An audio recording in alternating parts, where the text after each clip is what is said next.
Jadi, gua nemuin pola yang menarik. Entah ini kebetulan atau gimana, tapi kalau kita lihat dari segi jadwal Persija yang dalam rentang waktu JIS dipakai konser, sama kemungkinan waktu yang diperlukan buat recovery rumput, mereka lebih banyak mainin laga tandang daripada kandang.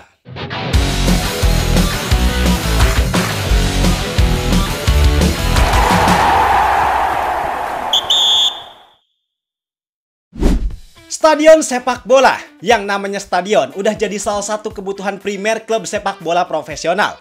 Selain karena jadi syarat dari sebuah kompetisi, tapi karena stadion nyatanya emang ngasih efek yang signifikan banget terhadap performa klub sepak bola. Di Indonesia, sebenarnya belum ada klub yang punya stadion sendiri.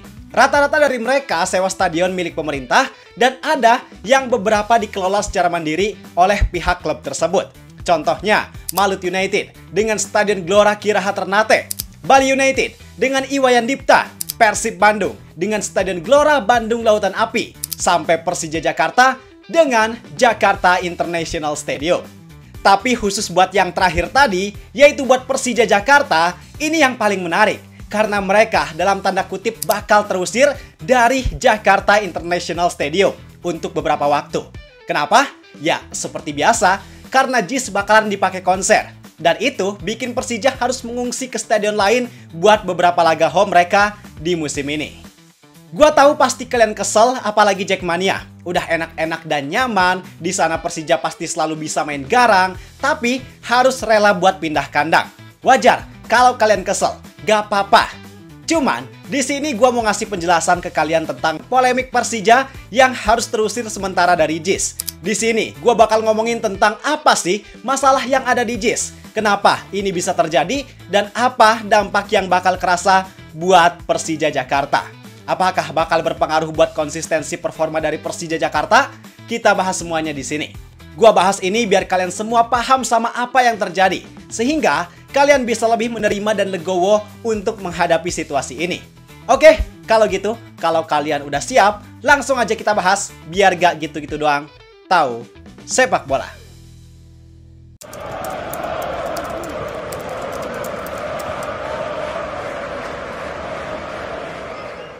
Pertama gua bahas tentang kronologi masalahnya dulu.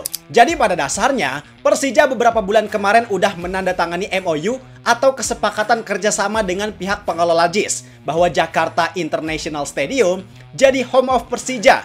Maksudnya di sini Persija benar-benar ngejadiin JIS sebagai kandang mereka untuk musim ini. Dan pengelola JIS berkomitmen untuk memprioritaskan Persija sebagai pihak utama yang menggunakan JIS. Bahkan tindak lanjut dari kerjasama tersebut, mereka serius buat melakukan beberapa perbaikan demi maksimalnya penggunaan JIS buat Persija.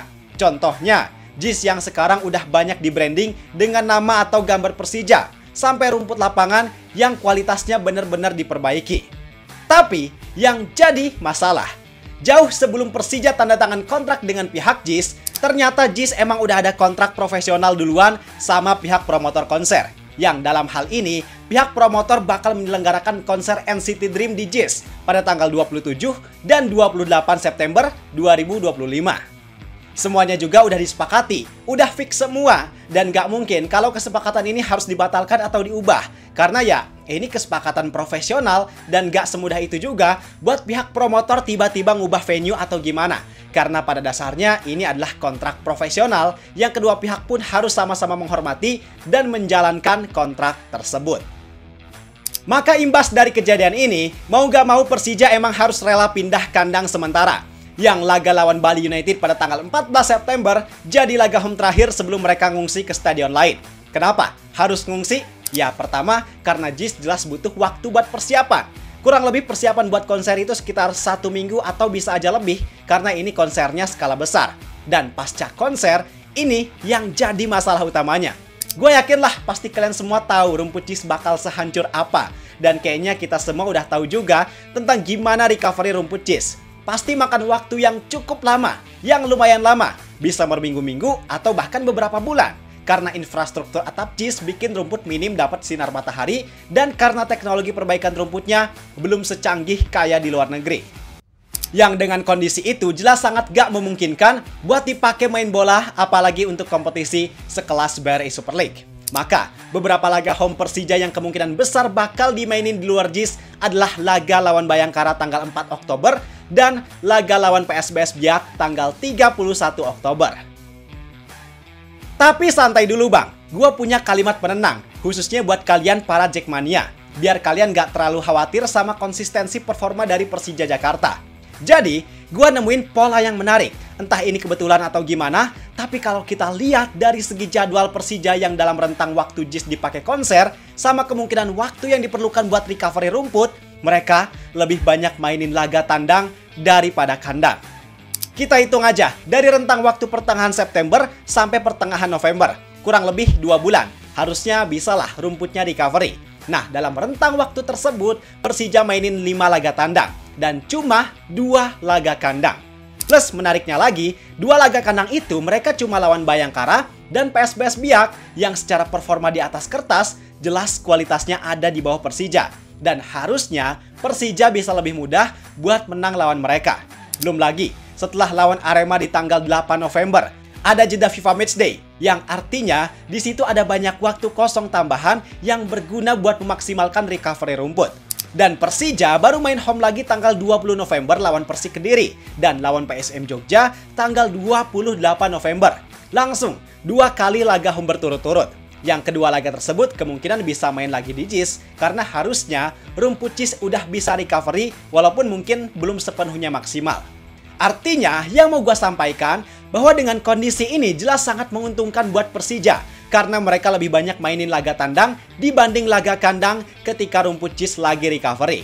Dan dengan mereka yang harus terusir dari JIS gara-gara konser, menurut gua nggak akan terlalu berdampak signifikan karena lawan yang mereka hadapi di laga home adalah notabene lawan yang mudah buat mereka. Bukan lawan yang susah dan bukan laga-laga yang krusial, yang harusnya mereka bisa lebih mudah buat menangin laga tersebut. Itu kalimat penenangnya bang. Tapi, walaupun ada keuntungan, yang namanya dampak tetap aja ada. Dan mau nggak mau, emang dampak tersebut bakalan tetap kerasa sama Persija. Apa aja dampaknya? Yang pertama, dari segi sporting. Skuad Persija pasti bakalan lebih capek karena lebih banyak perjalanan yang harus mereka lakukan di periode tersebut. Kayak yang gue bilang tadi, kalau Persija mainin lebih banyak laga tandang, yaitu sebanyak 5 laga. Itu bikin skuad mereka pasti lebih capek karena harus perjalanan jauh. Belum lagi, harus recovery, persiapan latihan, yang itu jelas lumayan nguras energi banget. Terus yang mereka sebelumnya udah biasa main home di JIS, berarti ketika mereka pindah mungkin ke Bekasi atau kemanapun, mereka harus beradaptasi lagi, mengenal kontur lapangan dan lain hal sebagainya. Yang itu pasti punya dampak secara gak langsung buat performa mereka di lapangan hijau. Kemudian yang kedua, dari segi finansial dan operasional. Kalau untuk menjalani laga away yang di periode ini lebih banyak, gua rasa nggak ada masalah. Karena itu pasti udah masuk ke rekap pengeluaran mereka yang udah ditentukan dari awal musim. Tapi untuk hal lainnya, misal pendapatan dari tiketing bisa aja ada penurunan. Karena kapasitas stadion yang mereka pakai pasti nggak akan sebesar JIS. Belum lagi, tambahan biaya kayak sewa stadion. Itu juga kan jadi bagian dari pengeluaran tambahan yang harusnya nggak usah dikeluarin kalau mereka stay di JIS. Terus buat sponsor juga, sedikitnya pasti ada pengaruh karena bisa aja ada beberapa hal yang keganggu. Misalnya branding para sponsor tersebut mungkin harus ada penyesuaian lagi. Dan nilai dari branding sponsor pasti nggak akan sewah kalau laga home-nya dilaksanain di JIS. Pasti bakalan beda banget. Itu dari segi finansial dan operasional. Kemudian sekarang yang ketiga, yaitu dari segi supporter. Ini dampak yang bakal kerasa secara signifikan. Karena dukungan supporter mereka walaupun tetap militan, tapi pasti bakalan sedikit beda sama dukungan yang mereka dapatkan kalau main di JIS. Dan ini juga punya pengaruh ke psikologis para pemain, karena tingkat motivasi mereka, semangat mereka buat main, pasti nggak akan setinggi kalau main di JIS. Selain itu, dengan perbedaan fasilitas, perbedaan lokasi, ini juga berpotensi punya pengaruh sama jumlah kehadiran dan kepuasan para supporter. Jadi itu sih penjelasan tentang Persija yang harus terusir sementara dari Jakarta International Stadium. Intinya kalau bicara dampak, jelas ini berdampak buat mereka. Tapi harusnya dampaknya nggak akan terlalu signifikan. Apalagi dengan jadwal tanding yang ternyata menguntungkan buat mereka sementara ini nggak bisa berkandang di JIS, harusnya nggak akan jadi ujian berat buat konsistensi performa mereka. harusnya dari segi performa bakalan fine-fine aja. Tapi ya, let's see, kita lihat nanti hasilnya di lapangan bakalan gimana. Kita doakan semoga skuad Persija Jakarta bisa lewatin tantangan ini dengan lancar. Oke, gimana pendapat kalian tentang masalah ini? Coba tulis di kolom komentar. I think untuk video kali ini cukup sekian. Like dan subscribe-nya jangan lupa. Semoga bermanfaat. Gua Zidane Fatoni. Terima kasih dan sampai jumpa di video berikutnya. See ya!